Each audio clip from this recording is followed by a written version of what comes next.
Once upon a time, in a small village, there lived two friends, named Sarah and Emily.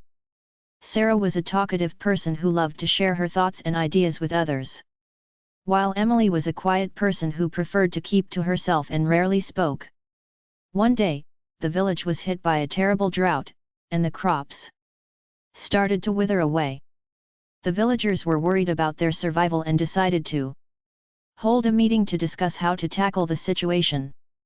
Sarah was the first to speak up and suggested that they should all start praying for rain.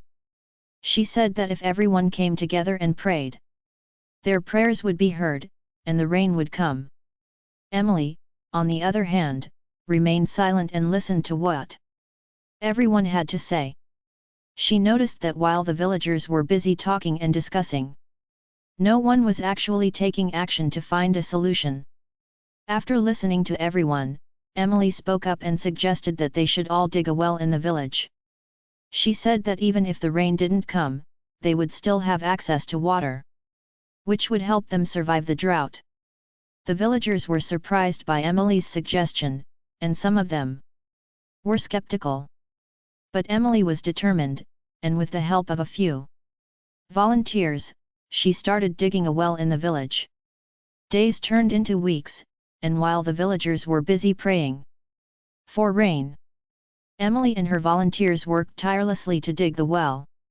Finally, after weeks of hard work, they struck water, and the village was saved from the drought. The villagers were amazed by Emily's determination and the results she achieved by being silent and taking action instead of just talking.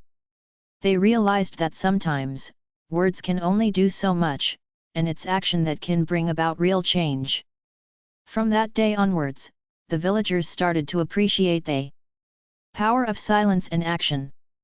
They realized that sometimes it's better to be silent and listen instead of just talking, and it's action that can make a real difference in our lives. In the end, Emily became a source of inspiration for the villagers, and her story was passed down from generation to generation as a reminder of the power of silence and action. Thanks for watching. Please like and subscribe for more videos.